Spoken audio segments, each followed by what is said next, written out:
Me da mucha alegría, Roel Levi, tenerte aquí. Levi es como un hijo grande que Hashem me ha dado. Y le doy gracias a Hashem por la bendición de tenerte aquí en este día. Baruch Hashem. Baruch Hashem. Bueno, vamos a mirar esta gran clase de Torah que tenemos para el día de hoy. Y quiero dedicar esta parashá a mis hermanos de la comunidad de Ponce en Puerto Rico, que la semana pasada perdió a su moré. Perdió a su moré, mi querido discípulo Jorge Montes.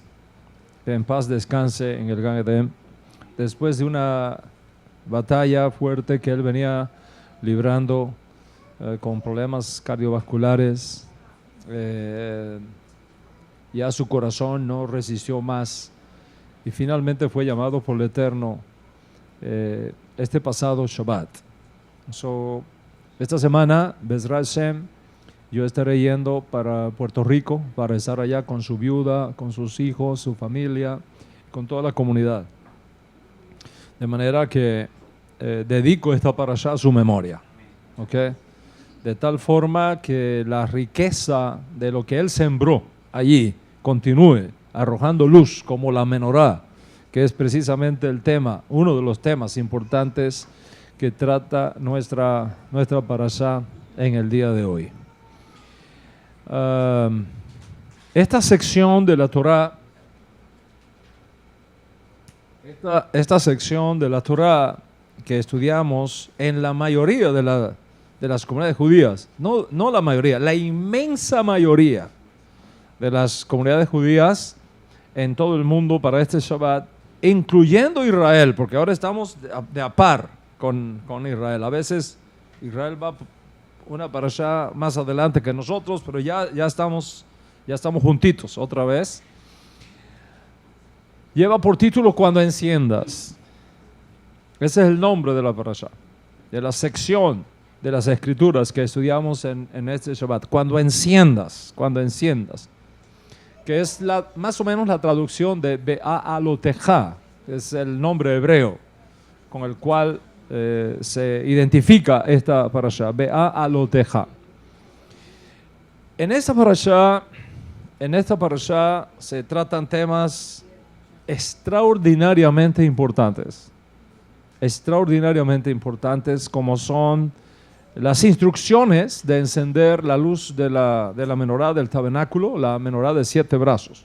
Recuerden que hay 2 menorot. Está la Hanukkía, que es la menorá de 8 brazos, y está la menorá del templo, que es de 7 brazos.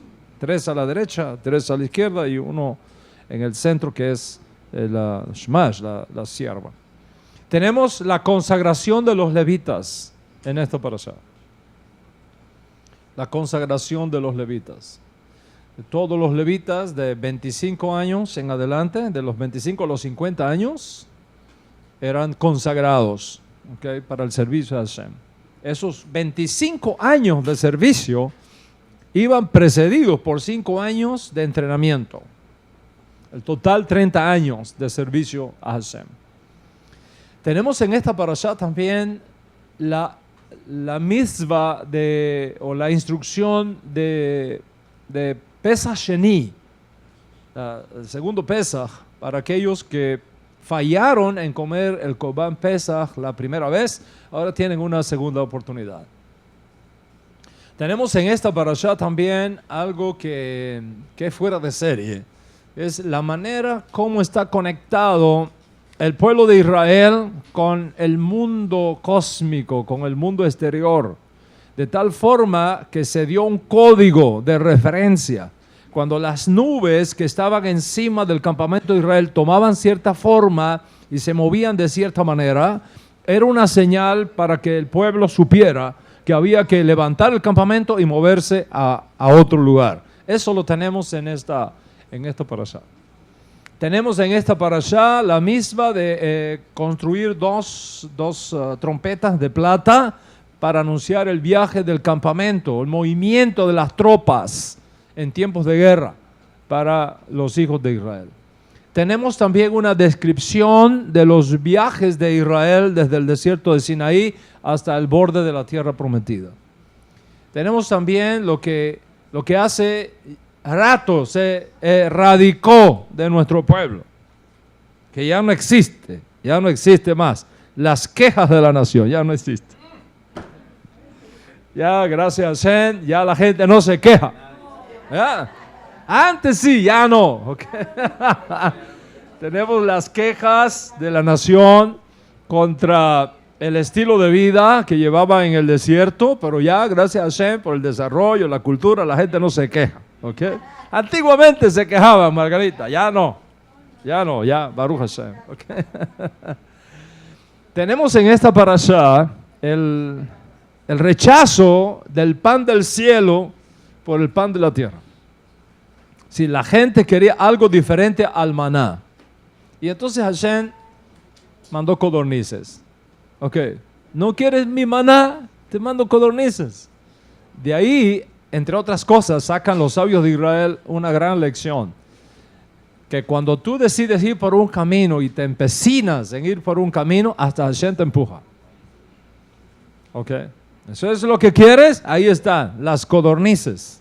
Ok, Hashem nos estaba dando comida de reyes y nosotros queríamos comida de esclavos, imagina. Ok, y tenemos en esta parashá también la constitución de una asamblea formada por 70 jueces, 70 sabios, 70 hombres de Dios, que representando a las 12 tribus de Israel, estaban junto con Moshe para gobernar la nación de Israel. ¿Okay? ¿Qué más tenemos en esta parashá? Una de las cosas más bonitas, una propuesta. La oferta de Moshe Rabenu a su suegro Yitro de unirse a la nación judía y caminar con ellos hacia la tierra de promisión. De hecho, la parashá nos enseña que Yitro declinó esa oferta y se regresa a su tierra y a su parentela. De eso, si el Eterno permite, vamos a explorar un poquito más en la clase de hoy. Y finalmente nuestra parashá trata uno de los episodios más tristes que haya tenido lugar alguna vez en nuestra historia. Una mujer de Israel, muy cercana a Moshe Rabenu, habló mal contra Moisés.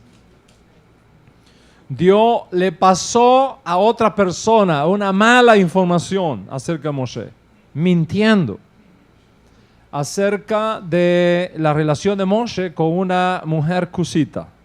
Es decir, en sentido pashat, Moshe había elegido una mujer cusita y esto no le gustó a su hermana Miriam, que quería a Séfora.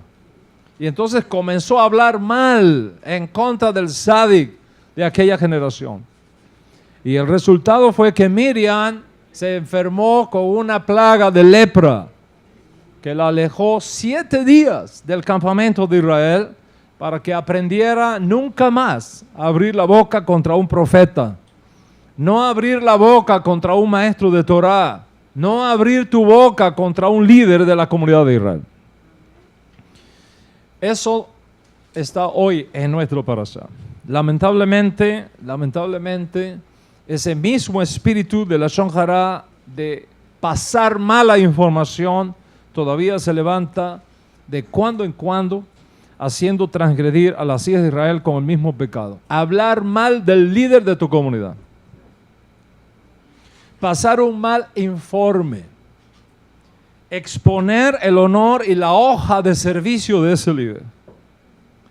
Tan triste fue esta falla, este pecado de Miriam, que los profetas y los sabios y los jueces de Israel colocaron ese incidente dentro de los 10 recuerdos diarios que todo hombre debe recordar cada día. Y que son la salida de Egipto, el Shabbat, el maná, lo que nos hizo Amalek, la revelación de Sinaí, el pecado del becerro de oro, el mal consejo de Balak y Bilam, el tener siempre presente a Dios, que es la fuente de donde nos viene toda riqueza, el recuerdo de Jerusalén y lo acontecido a la profetisa Miriam. Lo acontecido a la profetisa Miriam. Eso hay que repetirlo todos los días.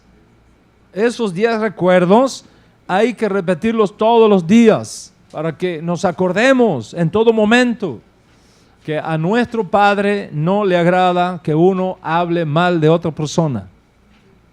No puedes hablar mal de otra persona.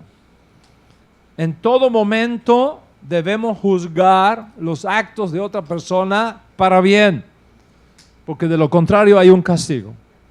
Recordando que hay recompensa y castigo por nuestras acciones. Todo esto trata nuestra parashá del día de hoy. Mire qué riqueza que tenemos acá. Entonces, ¿qué tomar de todo esto que tenemos aquí en la mesa? ¿Qué podemos tomar para compartir con ustedes en la clase de hoy? ¿Qué tomar? Después de analizar cuidadosamente toda esta narrativa textual que tenemos, he elegido para la clase de hoy 2 temas que considero son importantísimos. Importantísimos. Primero, el rechazo de Yitro de unirse al pueblo judío y caminar junto a Moshe y junto a Yahshua hacia la conquista de la tierra prometida. Ese es uno. Y segundo, el misterio de la menorá. El misterio de la menorá. Pues todos los otros temas son importantísimos, pero estos 2 son los que he sentido en mi corazón compartir con ustedes. Así que vamos a analizar estas 2 grandes lecciones internas que tiene nuestra parashá, y con la ayuda del cielo voy entonces a abrir esta Sagrada Escritura para ustedes. ¿Okay? Espero que mientras yo voy hablando, tu alma se vaya apropiando de la riqueza de provisión espiritual que tiene esta parashá para cada uno de nosotros. Primero, la conversión de Yitro. Vamos a hablar un poquito de eso. ¿Qué es lo que nosotros sabemos de Yitro, el suegro de Moshe Rabbeinu? ¿Qué sabemos de Yitro? Bueno, sabemos muchas cosas de Yitro. Baruch Hashem, sabemos bastante de Yitro. En Shemot, capítulo 18, verso 1, en Éxodo, capítulo 18, verso 1, está escrito: Yitro, sacerdote en Midian y suegro de Moshe, escuchó todo lo que Elohim, el Dios de Israel, había hecho por Moshe y su nación Israel, que Hashem había sacado a Israel de Egipto. ¿Está escuchando? Dice, Yitro, sacerdote de Midian. Mira lo que sabemos. Sacerdote de Midian, suegro de Moshe, escuchó todo lo que Hashem había hecho por Moshe y por la nación de Israel. O sea, más o menos todos nosotros que hemos estudiado la Escritura, hemos leído la Escritura, tenemos bastante información acerca de Yitro, el padre de Séfora, la que vino a ser la primera esposa de Moshe Rabbeinu. Moshe huye de Egipto. Vamos a tratar de colocar esto en perspectiva histórica. ¿Okay? Moshe huye de Egipto por temor a que se confirmaran las acusaciones de los oficiales del faraón de que un judío criado junto al monarca se podía convertir en un peligro para el emperador. Eso estaba circulando en el establishment cuando se supo que Moshe era hebreo. Y consecuentemente, Moshe, después del incidente que él mata al egipcio, Moshe huye de Egipto por esa razón. Y durante los muchos años que Moshe fue un fugitivo de la autoridad egipcia, Yitro lo protegió en Madián. Moshe se casa con Zípora, la hija de Yitro, y juntos tuvieron 2 hijos, Gersón y Eliezer. Cuando Moshe regresa a Egipto por órdenes de Hashem, Zípora en un punto dado es enviada por Moshe de retorno a Midian con sus 2 hijos. Y Yitro se encargó de cuidar otra vez a su hija y ahora sus 2 nietos, mientras Moshe estaba tratando los temas de la redención en Egipto. En un punto determinado, Yitro se entera de la redención de Bnei Israel de Egipto y viaja desde Madián al desierto de Sinaí para reunirse con Moshe y traerle su familia. Según la descripción de la Torá de este encuentro, está clarísimo que Moshe y Yitro eran muy buenos amigos. Sí, no solamente era suegro, yerno, yerno o nuero, ¿cómo es? Yerno. Yo siempre me equivoco con la nuera. ¿Okay? La nuera, el yerno. Yerno, ¿verdad? Yo siempre confundo nuera con yerno y flor con rosa. Siempre, ¿ok? No sé por qué, tengo ahí no sé, si tengo algo de jardinero no hecho, no sé. Siempre confundo eso. Entonces, ¿qué quedamos? El suegro y el yerno, ¿no? Ok, all right. Entonces, tenían una buena relación y eso es un buen consejo para todos. Llévate bien con tu suegro y mejor con tu suegra. Ok, así que eso lo tenemos acá. En esa reunión, Moshe le cuenta a Yitro una por una las maravillas que Bnei Israel había experimentado. Los grandes milagros que Hashem había hecho a favor de los hijos de Israel en todo este proceso de la redención. Y Yitro se regocija, alaba a Hashem y declara su conocimiento y su aceptación de Hashem como el único y verdadero Dios.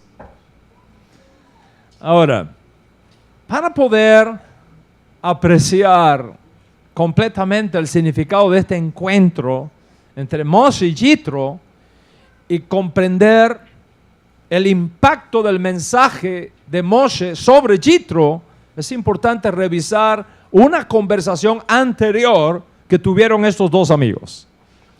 Y esa conversación está en Shemot o en Éxodo capítulo 4 verso 18, donde está escrito, y cito: y Moshe fue y regresó a Yitro su suegro, y él le dijo: iré ahora. Moshe le está hablando a su suegro y le dice: iré ahora y me volveré a mis hermanos en Egipto. Veré si todavía viven. Veré si todavía viven.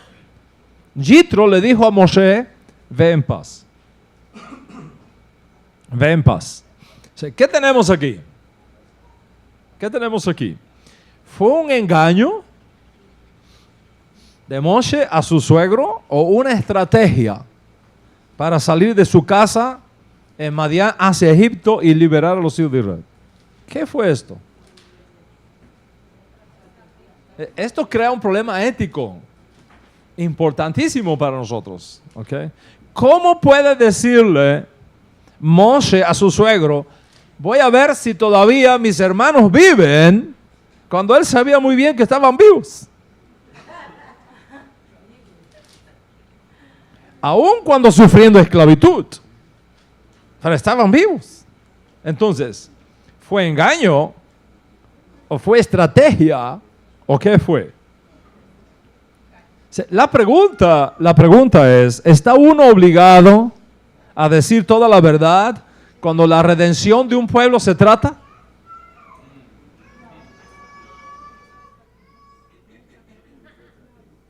Think about it. Piensa sobre eso. ¿Está uno obligado a decir toda la verdad cuando de la redención de un pueblo se trata? Bueno, les voy a contar algo. José Martí Pérez, un prócer cubano a quien yo admiro muchísimo y vivo leyendo sus libros y sus dichos, descendiente de marranos. Fíjate el apellido Pérez, de su madre. Okay. que se convierte luego en el apóstol de la independencia cubana de la colonia española en el siglo XIX, escribió una carta unos días antes de morir, en 1895, a un amigo muy especial que él tenía, se llama Manuel Mercado.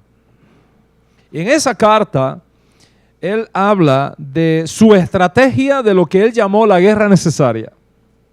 Les voy a leer un párrafo de lo que escribió José Martí en 1895, hace más de 100 años. Dice, en silencio ha tenido que ser, y como indirectamente, porque hay cosas que para lograrlas se deben mantener ocultas. ¿Está escuchando? ¿Está escuchando, Margarita? ¿Está escuchando, Benji?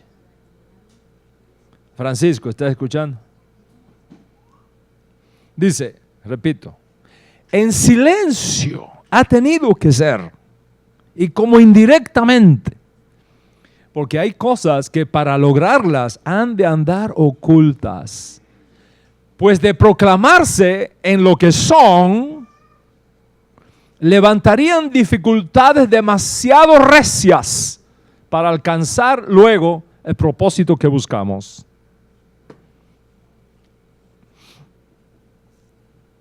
En silencio ha tenido que ser. Hay momentos en que tú no le puedes decir todas las cosas que están pasando en tu vida a tu familia.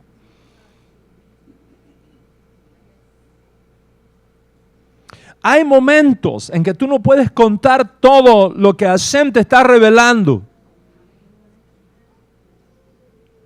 Hay momentos en que hay ciertas cosas que tú debes de mantener en silencio. Moshe no puede decirle todo a Yitro. Primero, porque estaba sujeto a la autoridad de Yitro. Hoy día, eso, el hombre del siglo XXI no entiende esto. Pero todavía hay culturas en el mundo, como la cultura judía, incluso como la cultura china o japonesa, donde un mayor de edad es respetado por los más jóvenes al punto de total obediencia. Acá en América, un niño está sacando la cara por la ventanilla del bus y un mayor le dice, muchacho, entra en la cabeza que corre peligro. Y el muchacho se voltea y le dice, la cabeza es suya. En Japón usted nunca va a escuchar eso. En Japón, un anciano se para frente a un joven y le llama la atención y el muchacho baja la cabeza. O sea, en el antiguo tiempo, Moshe Rabenu está viviendo en casa de su suegro. Lo que su suegro le diga es una orden para él. Entonces, él está bajo la sujeción de Yitro. Si le dice todo, Yitro podía ejercer su autoridad e impedirle ir a Egipto. Y eso habría colocado a Moshe en una posición extremadamente difícil y en total desventaja debido a esta peculiaridad de la cultura de aquella época. Esa es una razón, pero piensa ahora en otra cosa. Moshe recibió su primera profecía durante el tiempo en que vivía en Midian, en la casa de su suegro. Más o menos todos conocemos esa historia. ¿Ok? Esa profecía le viene a Moshe mientras él está pastoreando las ovejas de su suegro en el desierto de Sinaí. Y esa profecía comienza con la visión de un arbusto ardiente.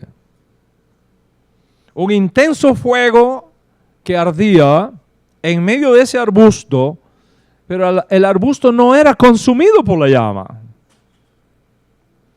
Y esta visión inició un diálogo con Hashem, en el cual Moshe aprendió que Bené Israel sería redimido en Egipto y llevado a la tierra de Canaán.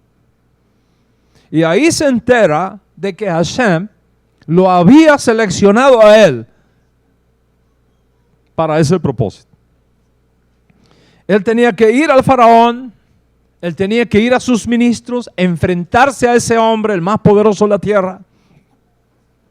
En aquella época, sin armas, sin ejército, tendría que enfrentarse a sus oficiales y decir: deja ir a mi pueblo a la tierra prometida. O sea, Moshe regresa con su suegro y le pide permiso para regresar a Egipto, pero no le revela a su suegro el verdadero propósito de su viaje. El pasaje anterior describe esa conversación entre Moshe y su suegro. Moshe le dice a Yitro que desea regresar a Egipto para evaluar el bienestar de su pueblo. Él no le dice a Yitro que desea regresar a Egipto para redimir a Bnei Israel. Y finalmente, cuando la primera redención ha tenido lugar y Yitro se encuentra de nuevo con su yerno, entonces otro diálogo tiene lugar donde Moshe Rabbeinu sí le cuenta ahora sí le cuenta a Yitro todo, absolutamente todo lo que había ocurrido.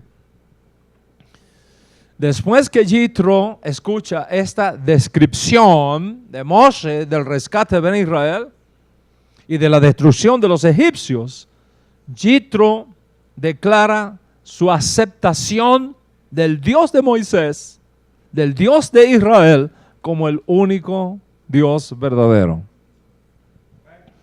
Ahora, esta declaración de Yitro claramente implica que hasta ese momento el compromiso de Yitro con Hashem, aunque él lo conocía, no era completo. En otras palabras, hasta ese momento, Hashem, Yuhei Bajé, el Dios de Moisés, era un ser grande, era un ser importante, pero Yitro tenía otros dioses, él era idólatra. Él era sacerdote idólatra, él tenía otros dioses. Y hasta ese momento su aceptación del Dios de Moisés como el único Dios verdadero era incompleta. Entonces, ¿en qué sentido fue esa aceptación deficiente? ¿En qué sentido fue esa aceptación deficiente que él tenía? Lo que provoca esta transformación total en la mente y en el corazón de Yitro cuando escucha los relatos de Moshe Rabbeinu. Averiguando sobre esto, porque hay muchas cosas en nuestra Sagrada Torah que están en el contexto más que en el texto. Averiguando de esto, mientras me preparaba para esta clase, descubrí a uno de nuestros grandes comentaristas sefaríes, Nachmanides, en el siglo XIII, donde él delinea las creencias falsas que prevalecían en el mundo de Yitro para aquella época y que nos da el contexto del tema que estamos hablando acá. Explica el sefardí que la aceptación de un Dios que es creador y sustentador de toda la existencia no fue universal para esa época. Entre aquellos que aceptaron la existencia de tal Dios, no obstante, había dudas con respecto a su relación con la creación. En otras palabras, muchos rechazaron la noción de que este conocimiento se extiende a las particularidades mundanas de nuestro universo material. Nachmanides nos informa que otros asumieron que su conocimiento abarcaba todo. Sin embargo, consideraban absurda la idea de que él debería introducirse o involucrarse en los asuntos triviales de la humanidad. Ok, sí, existe ese Dios. Pero ese Dios está ocupado en sus cosas allá arriba. No está muy interesado en las cosas nuestras aquí abajo. Y Nachmanides en su comentario explica que las maravillas del Éxodo abordaron todas estas creencias falsas. Las maravillas del Éxodo fueron destruyendo todos esos conceptos falsos que había en aquella época. Por ejemplo, los milagros demostraron la omnipotencia de Hashem, la soberanía sobre el orden natural mostrada por estas maravillas.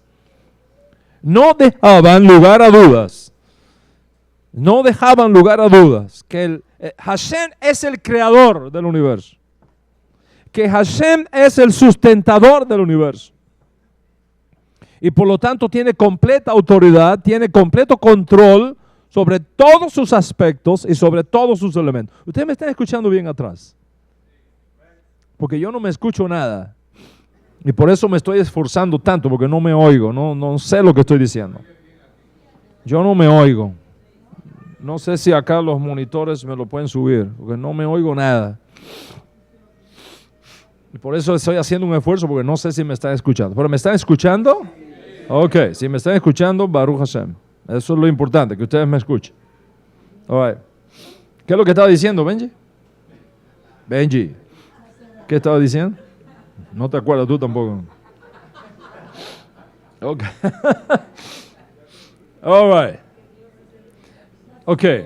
Lo que estoy diciendo es que Nachmanides en su comentario nos dice que había un montón de creencias falsas, pero los hechos que ocurrieron con la redención de Israel y el evento que Moshe Rabbeinu le va contando a Yitro una por una, fue destruyendo una tras otra esas falsas creencias que se tenían con respecto al Dios de Israel.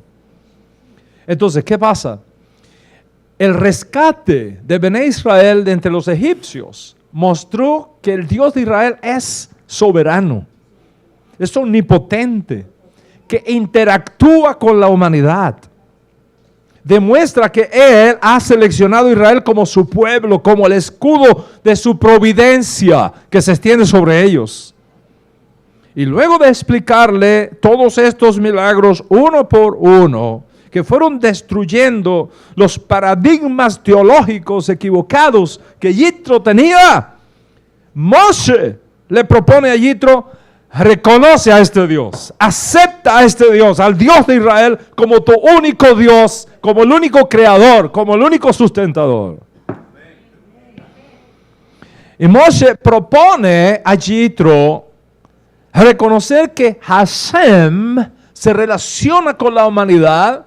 Hashem está íntimamente pactando con Am Israel, y que Hashem es la única fuente de nuestra salvación. Y Yitro entendió aquí esta gran verdad. Yitro entendió con evidencias claras, porque las tenía delante, con evidencias confiables, que todo lo que nos sucede es una expresión de su voluntad. Yitro entendió que debemos poner nuestra confianza solo en Hashem. Yitro entendió que debemos poner nuestra esperanza no en ninguna otra persona, ni en un Dios falso, ni siquiera en un ser humano, por muy poderoso que sea, excepto en el Dios de Moisés, en el Dios de Israel. Y hasta ante este encuentro con Moshe Rabbeinu, la transformación de Yitro se puede comprender mucho más a fondo. Yitro mismo atribuyó su transformación a esta comprensión cuando él tuvo conciencia de que el Dios de Israel había destruido a los egipcios por los mismos medios que había empleado con su campaña genocida contra Bené Israel. Los egipcios habían condenado a muerte a los recién nacidos varones de Bené Israel, ahogándolos en el río Nilo. Y ahora el faraón y su ejército fueron ahogados en las aguas del Mar Rojo. En otras palabras, los eventos de la redención le demostraron a Yitro que el conocimiento y participación de Hashem se extiende en los asuntos de la humanidad y que Él reina también entre los hombres.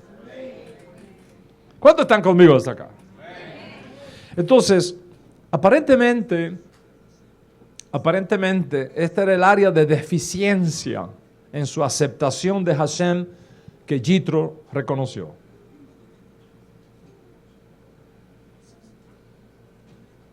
Hasta estos eventos, él había aceptado fácilmente la existencia de un creador que sostiene toda la existencia. Pero no estaba dispuesto a abrazar el concepto de un soberano, uno y único del universo, que también está involucrado en los asuntos de la humanidad. Los eventos de la redención que Moshe le cuenta transformaron sus percepciones. Y estos eventos proporcionaron evidencia incontestable de la participación de Hashem con la humanidad en general y con Bené Israel en particular. Y en esas condiciones podemos entender por qué fue sabia la decisión de Moshe Rabbeinu de ocultarle a Yitro su verdadera razón de ir a Egipto. Moshe entendió no solo la costumbre de la época, que un hijo o un yerno que vive en la casa de su suegro está sujeto a su autoridad. Moshe Rabbeinu, y aquí está una gran lección para todos ustedes, para todos nosotros. Moshe Rabbeinu entendió también la teología de la mentalidad de su suegro.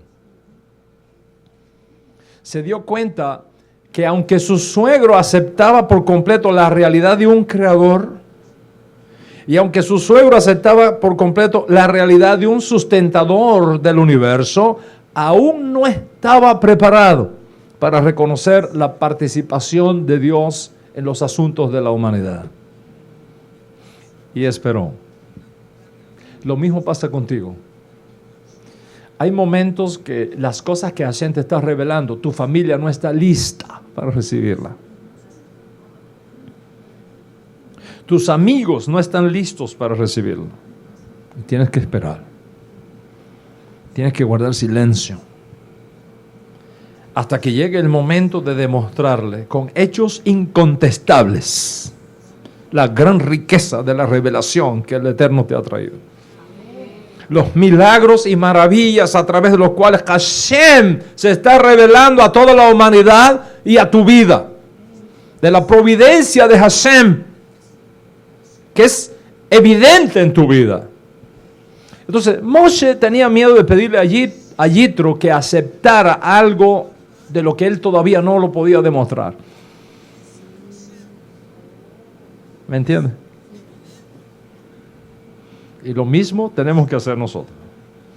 Por lo tanto, Moshe Rabbeinu le pide permiso a su suegro. Le pide permiso. Proporcionándole una razón que Yitro sí podía aceptar. Y se ganó el tiempo necesario hasta que llegó la oportunidad de llevar a Yitro a un nivel más alto de conocimiento y más alto de comprensión. Y el tema es que aún cuando Yitro llegó a un punto de absoluta conversión al Dios de Israel, y ese es el tema que estamos tratando en la mesa ahora.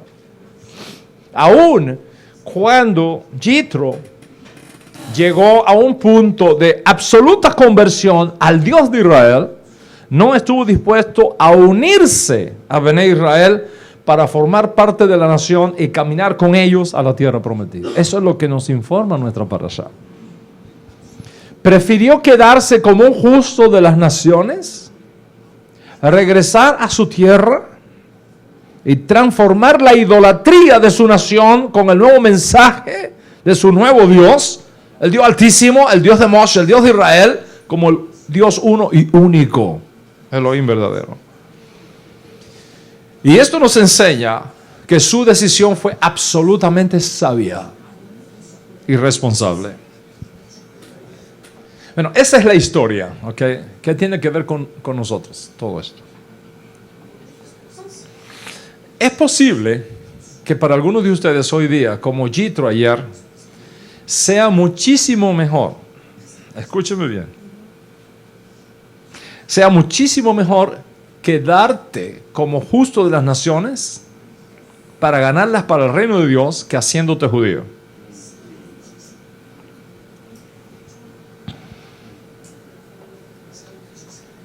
Sonría, que Hashem le habla muchísimo. Por eso escribe Rashaul. Rashaul escribe: según el Señor ha asignado a cada uno, según Hashem llamó a cada uno, así se quede.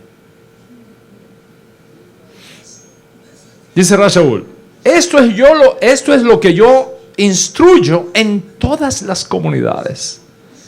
¿Fue llamado alguno circuncidado? Quédese circunciso. ¿Fue llamado alguno estando incircuncidado? No se circuncide. ¿Está escuchando? ¿Fuiste llamado siendo judío? No te ponga el prepucio para atrás. ¿Fuiste llamado no siendo judío? No te corte el prepucio. Eso es lo que está diciendo Rashaul aquí. Cada uno en el estado en que fue llamado, en él se queda. ¿Sabes qué quiere decir eso? Vamos a explicar eso. ¿Okay? Una cosa es lo que está escrito y otra cosa como lo que significa. ¿Okay? Eso es un misterio. Acuérdense lo que yo les he enseñado. El judaísmo es 25% Torah, 75% explicación de la Torah. ¿Qué es lo que eso significa en la mente de un rabino del primer siglo? Esa declaración. Esto significa que nadie puede ser obligado a hacerse judío. Nadie puede obligarse a hacerse judío, sino más bien motivarlo a quedarse en el estado en el cual fue llamado. En otras palabras, Rabino Shaul tenía claro, como todo rabino en Israel en aquellos días y en estos días, tenía clarísimo que no se requiere de una persona que se haga judía para que pueda servir al Dios de Israel. Tú puedes servir al Dios de Israel sin hacerte judío. No se requiere que una persona se haga judía para tener temor del Dios de Israel. Tú puedes ser un temeroso del Dios de Israel sin exigirte que te haga judío. Pero al mismo tiempo, si alguien desea hacerse judío por razones apropiadas y probada que su motivación es pura y que entiende los riesgos de ser judío y el precio que hay que pagar para vivir como judío, si lo entiende, entonces se le puede hacer su proceso de conversión como judío. ¿Están conmigo hasta aquí? Ahora, esta clase es sumamente importante para un auditorio como el que yo tengo aquí delante, presencialmente. Y también extremadamente importante para aquellos que están con nosotros virtualmente en todo el mundo iberoamericano. Sumamente importante. En nuestra alianza, este proceso de conversión al judaísmo netzarita como judío viene dado por dos razones fundamentales. Dos razones fundamentales. Primero, porque el candidato ha abandonado sus ídolos, se ha convertido al Dios de Israel como su uno y único Dios verdadero, ha pasado por la mikve, ha renunciado a las teologías equivocadas que tenía en el otro campamento y acepta al Dios de Israel, al Dios de Yeshua, como su uno y único Dios verdadero. Y en ese nuevo estado, como justo de las naciones, ha sido enseñado y ha sido educado en los 7 mandamientos universales que vienen del pacto de Dios con las naciones desde los días de Noé, y que son: no idolatría, no blasfemia, no asesinato, no robo, no sexo ilícito, no comer cosas prohibidas, establecer cortes de justicia para vivir en paz y en justicia dentro de la sociedad. Esos son los mandamientos universales a que todo hombre está sujeto. O sea, en nuestra alianza, solo después que el candidato ha pasado por esa escuela y ha probado que puede guardar bien estos mandamientos, entonces, si desea ir más allá, a un nivel de mayor compromiso, si desea ir más allá, a un nivel de mayor disciplina con Hashem, entonces se le puede registrar para las clases que lo llevarán eventualmente a hacerse judío por elección. En otras palabras, en nuestra alianza no permitimos que alguien salte de la religión que antes tenía al judaísmo para los judíos sin pasar primero por el judaísmo para los no judíos, como establecido en los 7 mandamientos universales. Si después de haber sido declarado justo en las naciones, haber pasado por la mikvah, haberse rebautizado, para que todo el mundo pueda entender esa palabra, ¿ok? Quiere ahora hacerse judío por causa de los mandamientos, bien puede. La puerta está abierta y lo vamos a recibir con los brazos abiertos, pero no lo empujamos para que tome esa decisión. No le exigimos que tiene que tomar esa decisión. Tiene que ser algo que le venga del corazón. Del corazón. ¿Por qué? Porque es mejor ser un buen justo de las naciones que un mal yehudí. Es 1000 veces mejor ser un buen justo de las naciones que un mal judío. De la misma manera que es mejor romper un buen noviazgo, pero no hacer un mal matrimonio, es mejor ser un buen judío, un buen justo de las naciones que un mal judío. ¿Me explico? Voy a repetirlo, porque se me enredó la lengua ahí. ¿Okay? Voy a repetirlo. Es mejor ser un buen justo de las naciones que un mal yehudí. Y Yitro entendió esto. Se dio cuenta que era mucho más efectivo trabajando en las naciones que trabajar en la comunidad judía.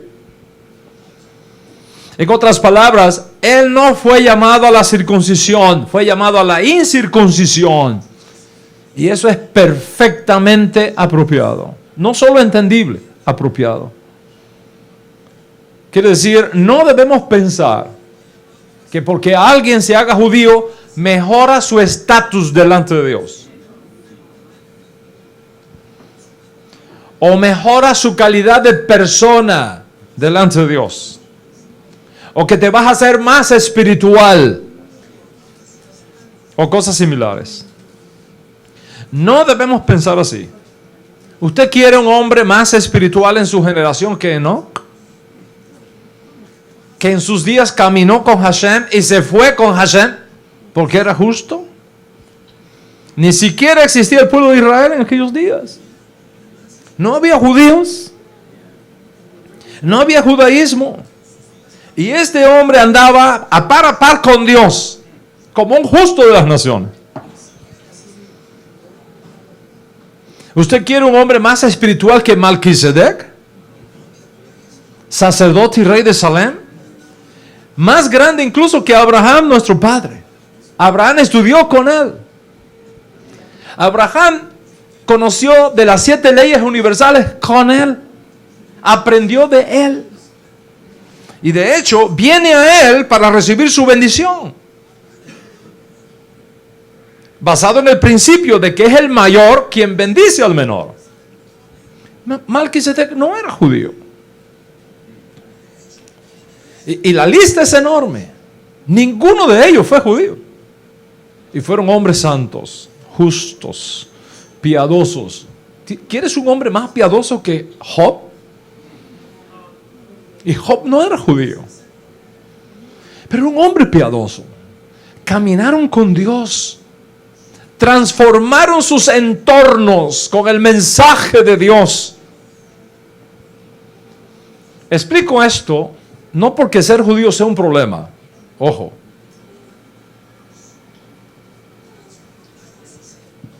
Ser judío no es un problema, todo lo contrario, es una ventaja.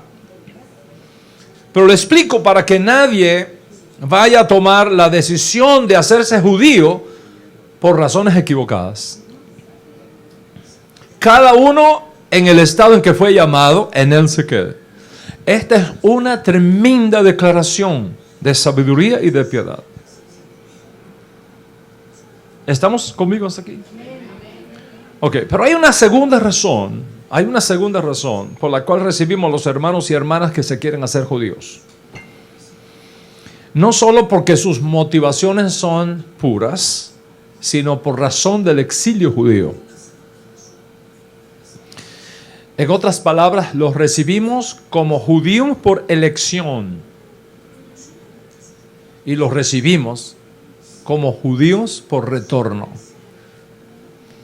Son dos cosas distintas. Una cosa es el judío por elección y otra cosa es el judío por retorno.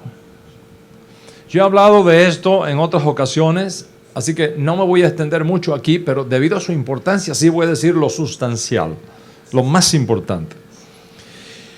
En el caso específico de Iberoamérica, que se da a partir, este evento importantísimo que se da a partir de la expulsión de los judíos de España en el siglo XV, un proceso de pérdida de identidad judía se da en miles y miles de familias hispanas, cuyos ancestros fueron una vez judíos, pero que por presiones políticas, por presiones religiosas y sociales, se convirtieron al cristianismo hace 500 años atrás. Más de 500 años atrás, en la antigua Sefarat, pero que aún convirtiéndose al cristianismo ocultamente, seguían practicando las prácticas y las costumbres judías de forma clandestina. Es una historia impresionante. Entonces, eventualmente, y para evitar la persecución, se cambiaron nombres, se cambiaron apellidos, se movían de un lugar a otro, llevando con ellos ocultamente prácticas judías. Entonces, con la mira de proteger a sus hijos y a sus nietos del grave peligro de la Inquisición, porque nadie puede saber el tremendo impacto que tenía la Inquisición en aquellos días, y para proteger a sus hijos de las conversiones forzadas al cristianismo, los marranos, como así los llamaban, practicaban cosas judías, pero no le explicaban a sus hijos el porqué de estas cosas. Cuando las viejas generaciones pasan y las nuevas entran en acción, son cristianos que practican cosas judías sin saber por qué lo hacen. Y de esa forma surge un nuevo cristiano, culturalmente cristiano, pero con prácticas un poco extrañas en su propia casa sin saber por qué lo hace. En Costa Rica, por ejemplo, hay un barrio que le llaman el barrio de las brujas. No sé si algún costarricense está aquí presente, me imagino que sí, algunos están viéndome online. Hay un barrio en San José, Costa Rica, que se llama el barrio de las brujas. ¿Saben por qué los católicos de allí le llamaron el barrio de las brujas? Porque todos los viernes se llenaban de velas las casas. Todos los viernes a la caída del sol se encendían velas y ese es el barrio de las brujas. no era bruja, no eran brujas. Eran las mujeres judías encendiendo allá escondiditas sus velas de Shabbat. ¿Ok? Y se practicaban cosas, ¿no? Y se sabía. En donde yo me crié, por ejemplo, cuando llegaba Navidad, que coincide con Hanukkah, era obligado comer el buñuelo en forma de 8 con miel. Ese buñuelo en forma de 8 con miel era para recordar, estamos en Navidad, pero es Hanukkah, son los 8 días de Hanukkah. Aquí está el buñuelo en forma de 8. Y podríamos sentarnos aquí a hablar de estas cosas que son extraordinariamente interesantísimas. Interesantísimas. Yo no sé por qué se han dado cuenta, no sé si ustedes se han dado cuenta, que el que tiene esta tendencia de tomar el cafecito y levantar el dedito, ¿ya? ¿No lo han visto? Levanta el dedito, este dedito. ¿Por qué se levanta ese dedito? Inconscientemente se levanta el dedito. Porque con este dedito es que se señala el Sefer Torah. No así, con este dedito. Entonces se quedó la costumbre. Entonces cuando iba a ser así, todo el mundo sabía, ese que está tomando café es de los nuestros. Tiene el dedito levantado. En Colombia, ni hablar. En Antioquía, los paisas. Increíble las cosas que tienen los paisas. Hicieron un talí que no es talí, que es el poncho, para esconder la cosa. En Pesa no se puede comer pan con levadura. ¿Qué hicieron? Hicieron la arepa aplastada, plana, que es distinta a la arepa de Venezuela. Es arepa kosher de Pesa. En Yom Kippur no usamos zapatos de piel. ¿Y qué inventaron ellos? La alpargata. América Latina está llena de estas prácticas y de estas costumbres. ¿Ok? Entonces, por eso digo es que surge un nuevo cristiano, culturalmente cristiano, pero con ciertas prácticas extrañas en su propia casa, sin saber ni siquiera por qué lo hacían. Esos cristianos tienen un alma judía, por así decirlo. Tienen un alma judía. Y cuando de alguna manera, en el tiempo de Dios, les llega ese mensaje judío de la redención final, sus almas se encienden adentro de ellos. Se identifican rápidamente con el judaísmo, se identifican con el Shabbat, se identifican con el pan del Shabbat. Las mujeres se vuelven locas. Enséñame cómo se hace el pan del Shabbat. Yo quiero saber cómo se hace el pan del Shabbat. Y dice, ¿y esa locura de dónde le viene? ¿De dónde le viene esa locura? Si es un trabajón enorme. Hacer el pan del Shabbat es un trabajón. No, no es trabajo. ¿Cómo se hace el pan del Shabbat? Yo quiero aprender cómo se hace el pan del Shabbat. Es el alma judía que se estremece, que está saliendo. Se identifican con la cultura judía, se identifican con los mandamientos de la Torah a un punto que no hay quien los detenga. No hay quien los detenga. Es algo que sale de aquí adentro. Yo lo comparo con, no sé si ustedes han visto a veces, yendo por las autopistas, que hay puentes que tienen unas barreras de concreto. Y usted ve que en esas barreras en esa barrera de concreto, esas tapias de concreto, sale una matita buscando hacia arriba. ¿No lo han visto? En medio del concreto, en los patios de tu casa, posiblemente cuando han puesto el parking lot para estacionar el coche, ahí le sale la hierbita de abajo, atraviesan. No sé cómo lo hacen, atraviesan. Es eso que está allá adentro, esa vida que no hay quien la detenga, que no hay quien la pare. La llama judía que transmitieron sus padres se enciende nuevamente en ellos. Como yo les dije los otros días en una clase, cuando aquellos ancestros nuestros en la antigua Sefarad estaban entrando al bautisterio y haciéndose cristianos, sus almas gemían y decían que algunos de mis descendientes revoque esto algún día. Que algunos de mis descendientes se vuelvan otra vez y no tengan que pasar por esto que yo estoy pasando. Y tú eres ese descendiente. Eres ese descendiente. Entonces esa llama que le transmitieron sus padres en un lenguaje que solo el Espíritu entiende, se enciende en ellos.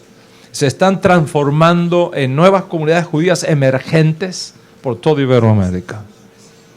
son partes de las ovejas perdidas de la casa de Israel que han encontrado el tiempo y el camino de retorno al Dios de sus padres, a la fe de sus padres y al judaísmo de sus padres. Y esto, Morán Berrabotai, no es una moda religiosa. Las modas van y vienen. De hecho, alguien dijo una vez que las modas son algo tan irresistibles que hay que cambiarlas cada 6 meses. Esto no es una moda religiosa, esto no es una moda teológica. Esto no es una nueva ola que eventualmente va a ser reemplazada por otra ola que va a venir detrás, como sucede a menudo en los grandes movimientos sociales. Morán Berrabotai, esto no es una moda, esto es una profecía. Es una profecía. Una profecía cuyo tiempo para cumplirse ha llegado. Y en nuestra alianza creemos esto y somos consecuentes con esto. Y por eso cuando una persona demuestra los orígenes judíos de sus ancestros y quiere hacer su proceso de conversión por retorno, no por elección, por retorno, lo recibimos con los brazos abiertos. Lo recibimos con los brazos abiertos. Ahora, quiero hacer una aclaración acá. Una aclaración que es sumamente importante. Las conversiones que nosotros hacemos en nuestra alianza es al judaísmo netzarita bajo las prácticas y costumbres sefaríes occidentales. Las conversiones que hacemos en nuestra alianza es al judaísmo netzarita bajo las prácticas y costumbres sefaríes occidentales. No, y quiero ser transparente con ustedes, los que están virtualmente con nosotros. Como siempre lo hemos sido, totalmente transparentes. No hacemos conversiones para el Estado de Israel. No hacemos conversiones para el Estado de Israel. Aunque tengo el dolor de los Yankees que se me van, mejor equipo de béisbol que hay en el mundo, aunque pierdan, son lo mejor. Aunque creo que vamos ganando. Creo, no sé. Ok. All right. Vuelvo a repetirlo. Las conversiones que nosotros hacemos no es para el Estado de Israel. Si usted quiere hacer una conversión para el Estado de Israel y para irse a vivir a Israel como judío, este no es el lugar para buscar su conversión por retorno. Si alguno de ustedes quiere hacer aliyá e irse a Israel como judío, a vivir como judío, vaya al consulado de Israel más cercano, infórmese bien de las ofertas que tiene el Estado de Israel y siga sus instrucciones de cómo obtener la ciudadanía de Israel como cualquier otra ciudadanía de cualquier otro país del mundo. Nosotros no somos parte del gobierno de Israel, ni representamos al ministerio de Israel para los asuntos que tienen que ver con la ley de retorno. ¿Ok? Las conversiones que nosotros hacemos es al Dios de Israel, al Dios de Yeshua, al judaísmo netzarita que representa esta casa, a las leyes, prácticas y costumbres del judaísmo sefardí occidental que marca nuestra raíz cultural. ¿Está claro eso? All right. Y te avisamos, te avisamos de antemano que hacerte judío o regresar al judaísmo por la vía que te acabo de explicar acá, te va a traer muchos problemas. Muchos problemas. Críticas, ataques, maldiciones, murmuraciones, rechazo de muchos, impugnaciones, acusaciones de todo tipo por parte de los que un día estuvieron con nosotros y ahora se han vuelto nuestros enemigos allá afuera, en Facebook, etcétera, etcétera. Te van a decir que nuestro judaísmo es falso. Te van a decir que nuestro judaísmo no es judaísmo.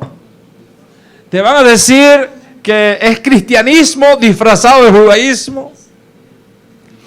Te van a decir que nuestras conversiones no sirven. Te van a decir que nuestras bodas no sirven. Te van a decir que nuestros rabinos son falsos rabinos. Que nuestras comunidades son falsas. Que estás perdiendo el tiempo ahí. Y todas esas cosas. Todas esas cosas. Te la van a decir. Si no es que te la están diciendo ya. Ahora, si tú estás dispuesto a sufrir con nosotros, entonces nos podemos sentar y hablar. Si no estás dispuesto a sufrir todo esto, mejor quédate donde estás. Porque esto, Morán Rabotai, no es para pusilánimes. Esto no es para débiles. Esto no es para cobardes. El que pone la mano en el arado y luego mira para atrás, no es apto para el Mahur Somay. Ahora, te vas a encontrar con otras voces que te van a decir, bienvenido a casa. Te las van a decir. Te vas a encontrar con una familia maravillosa que va desde el norte hasta el sur, desde el este hasta el oeste. Te vas a encontrar incluso con que cada vez más y más judíos, rabinos, talmudistas, laicos, profesionales judíos, que cada vez más y más reconocen a Yeshua como Mashiach, dentro de Israel y fuera de Israel. Te vas a encontrar con ellos, como tu gran familia. Como esta carta que recibí de Chile hace unos días y que voy a citar para ustedes. Shalom, queridos amigos. Les cuento, soy judío de mamá y papá, nacido en Chile. Y desde niño siempre fue crítico con respecto al rabino y sus enseñanzas acerca de Jesús. Nadie me ha podido dar explicaciones acerca de Yeshua. Mire, ok, acerca de Yeshua. Hasta que encontré su canal y enseñanzas acerca de él. Empecé a escuchar sus enseñanzas comparándolas con la Torá. Y me llevé una sorpresa al encontrarme con el Mesías. Estoy triste y molesto porque jamás me hablaron de Yeshua. Tanto así que reclamé a mis rabinos el por qué no lo han hecho. El caso fue que me expulsaron de la sinagoga por creer en Yeshua. Me expulsaron de la sinagoga por creer en Yeshua. La verdad, no me importa que me expulsaran. Estoy triste por el hecho de que siguen negando a Yeshua, pero feliz por haberle encontrado a usted.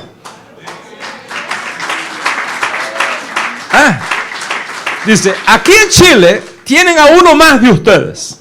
Solo les pido que no me dejen solo, please. Aquí no llega material como libros. Aquí no llega el código real. Les pido por favor si me pueden enviar material para seguir estudiando. Les pido sus rezos por mí. Felicitaciones. Y en especial para el rabino. Ya que por sus enseñanzas he conocido mucho acerca del Mesías en mi casa. Te vas a encontrar con esas voces también.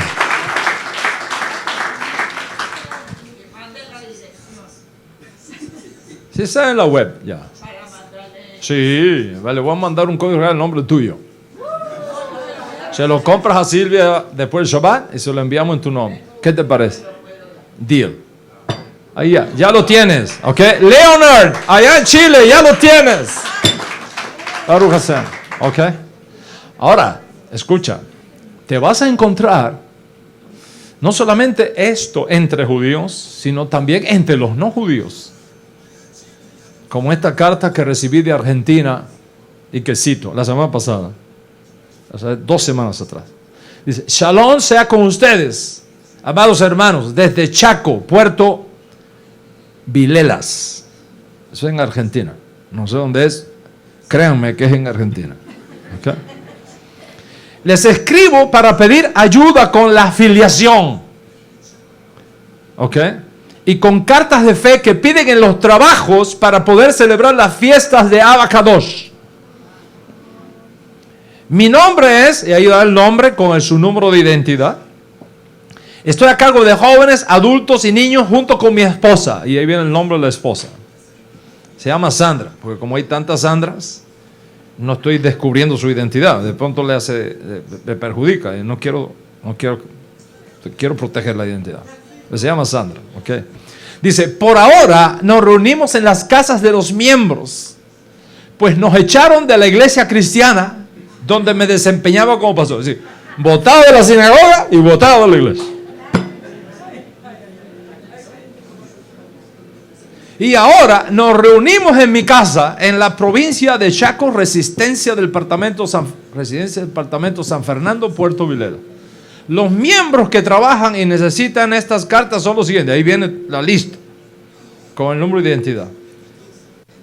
Te vas a encontrar también con estas voces y con estas familias. Es decir, esto es un fenómeno que se está repitiendo y repitiendo entre judíos y no judíos. En otras palabras, nada puede detener el retorno de las ovejas perdidas de la casa de Israel. Nada lo puede detener. Y de los hijos de Israel que comienzan a reconocer a Yeshua, al Yeshua judío como su Mesías judío. Y es por eso que te decía que en nuestra alianza creemos esto y somos consecuentes por eso, con eso.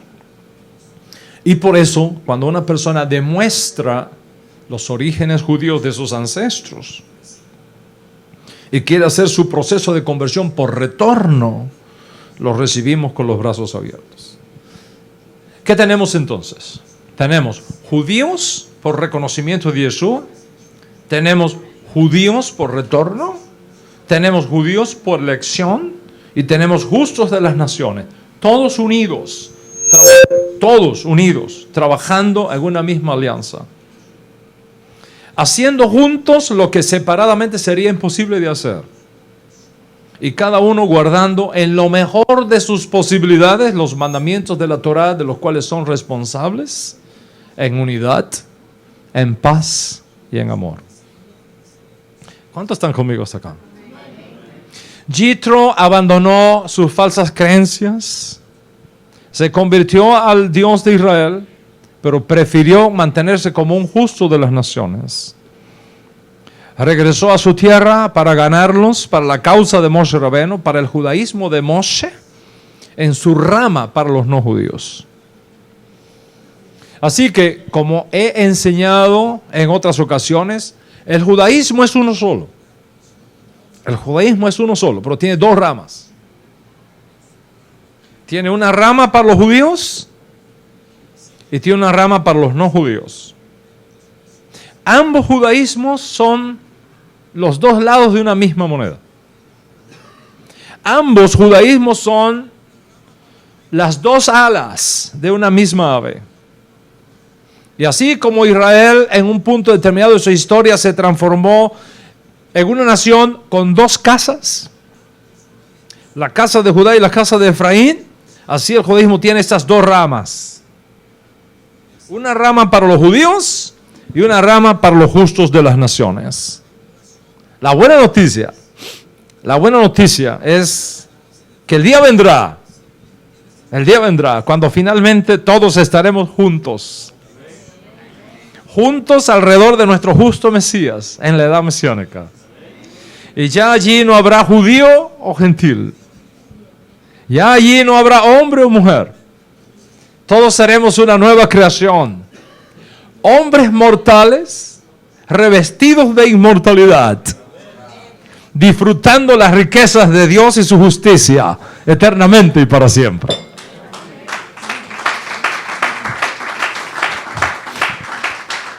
Mientras tanto, en ese ya, pero todavía no, seguimos aquí en esta edad presente, procurando ser una luz, una menorá para las naciones, a fin de traerla bajo las alas de la Shekinah, sembrando la paz y sembrando la amistad entre todos nosotros. Y este es precisamente uno de los temas intrínsecos en el caso de la conversión de Yitro y que debido a su importancia no quería dejar de mencionar. Entonces, ¿qué hemos aprendido hasta aquí? Hemos aprendido hoy que Yitro, el suegro de Moshe, antes de su asociación con Moisés, había servido como sacerdote principal en Madián. Luego, hemos aprendido que Yitro escuchó sobre los grandes milagros que Hashem hizo con el pueblo judío al sacarlos de Egipto.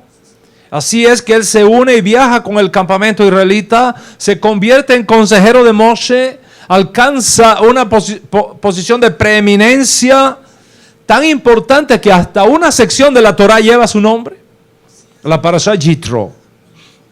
Fíjate si fue importante Yitro. Pero a pesar de todos estos factores, llegó un momento en el cual fue confrontado con una decisión seria en su vida: unirse al pueblo judío o regresarse a su tierra. Y la Torah nos dice que su decisión fue retornar a su casa. Yo quiero ir a mi tierra, yo quiero ir al lugar de mi nacimiento, le dijo Yitro a Moshe. Esta decisión parece asombrosa, muy asombrosa, sabiendo que Yitro conocía la verdad de Dios a través de todos estos milagros que Moshe le contó. ¿Cómo es posible? Uno se pregunta. ¿Cómo es posible que Yitro rechazara la oferta de Moshe Rabenu y retornara a casa? ¿Cómo es posible? La mayoría de los comentaristas explican que Yitro quería irse físicamente, pero no éticamente. Yitro se había convertido al judaísmo. Su intención era regresar a su casa y convertir a su familia y a otros madianitas al judaísmo antes de retornar otra vez al campamento de Israel. Para apoyar esa visión, hay evidencias en las escrituras de que la descendencia de Yitro realmente se convirtió al judaísmo y fueron líderes prominentes en Israel. Sin embargo, hay otros posquín, hay otros comentaristas que dicen que Yitro tenía la intención de no unirse permanentemente al pueblo de Israel. Y ofrecen 3 razones importantes para ello. La primera dice que fue por el amor de la familia y los amigos. Él tenía mucho amor por la familia y amigos. Convencer a esas personas, quedarse en sus propias culturas, incluso en circunstancias de peligro. Así que por amor a su familia, por amor a sus amigos, prefirió vivir en los peligros de Midian antes que unirse a la paz que estaba disfrutando el pueblo de Israel en el campamento, en medio del desierto. Esa es una posición. Hay otra posición que dice que el deseo de Yitro por la riqueza y el honor fue lo que lo motivó a irse a su casa. En otras palabras, allá él era la cabeza. Acá Moshe era la cabeza. Entonces, en el campamento israelita, su importancia y su estatus siempre iba a estar eclipsada por la figura de Moshe. Entonces, las riquezas tangibles que él poseía y que eran mucho más atractivas que lo que podía encontrar allá, fue lo que lo empujó a quedarse y no aceptar la oferta. Y hay una tercera opinión que tiene una perspectiva completamente distinta. Esa opinión afirma que conociendo las constantes quejas de los hijos de Israel en el desierto y conociendo las revueltas en contra de Moshe, ¿cómo se atreve una mujer a hablar en contra de Moshe Rabenu? ¿Cómo se atreve a hablar en contra de Moshe Rabenu?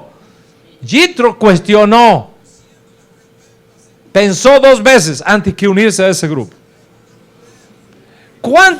En otras palabras, lo que estaba en la mente de Yitro era: ¿cuánta paciencia podrá tener Dios con esta gente que es capaz de hacer todas estas cosas?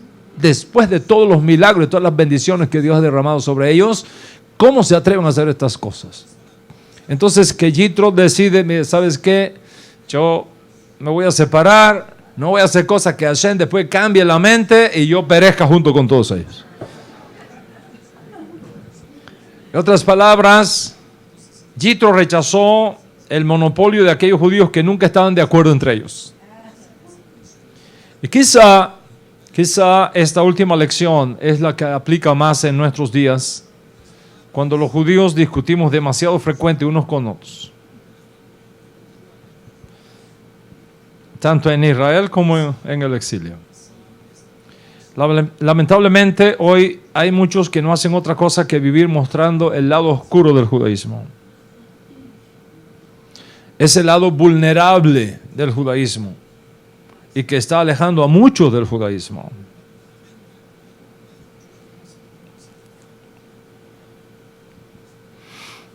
¿Por qué sucede esto? Esto sucede por una verdad espiritual. Hay una ley espiritual que mientras una verdad se mantiene en el reino controlado por los ángeles de Dios, se mantiene pura. Pero una vez nos es entregada a nosotros, la sujetamos a cambios que nosotros mismos producimos en esa revelación. Mientras el maná se mantuvo arriba, se mantuvo puro. Cuando bajó y lo tomamos, podía echar gusanos. Los ángeles, cuenta el Midrash, no le querían entregar la Torah a Moshe en Sinaí. No se la querían entregar. ¿Y por qué no se la querían entregar?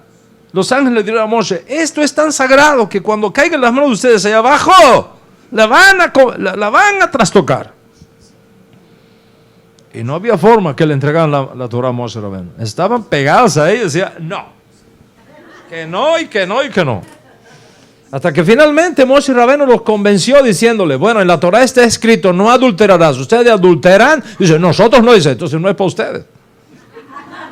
Moshe Rabbeinu le dice, la Torah está escrito que no puedes codiciar. ¿Ustedes codician? No, entonces no es para ustedes. Entonces ahí los ángeles dicen, ok, está bien, llévatela. Pero una vez que la Torah está en nuestras manos, está sujeta a corrupción. Yitro vio aquello y dice, ¿sabes qué? Mejor me quedo acá.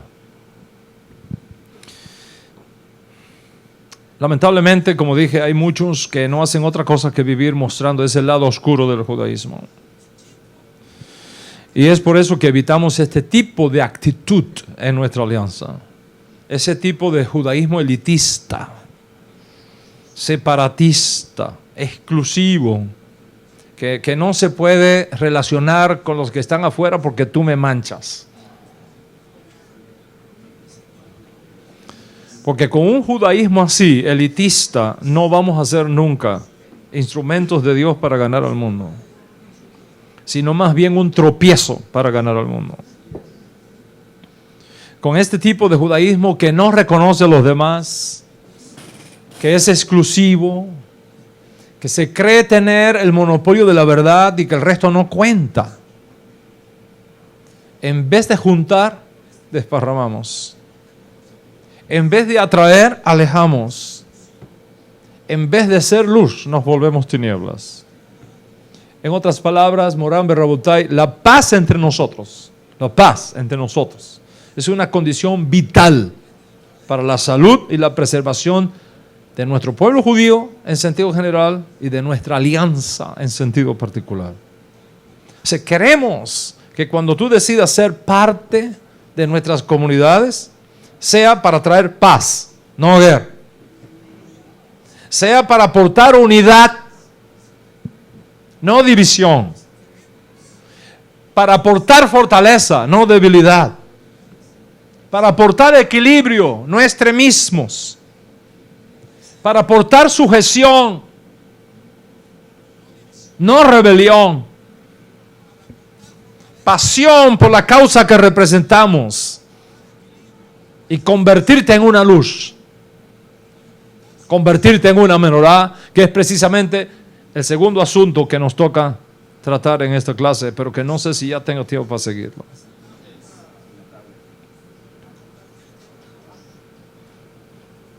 Debido a la importancia que esto tiene del misterio de la menorá, no quiero tratarlo así tan rápido.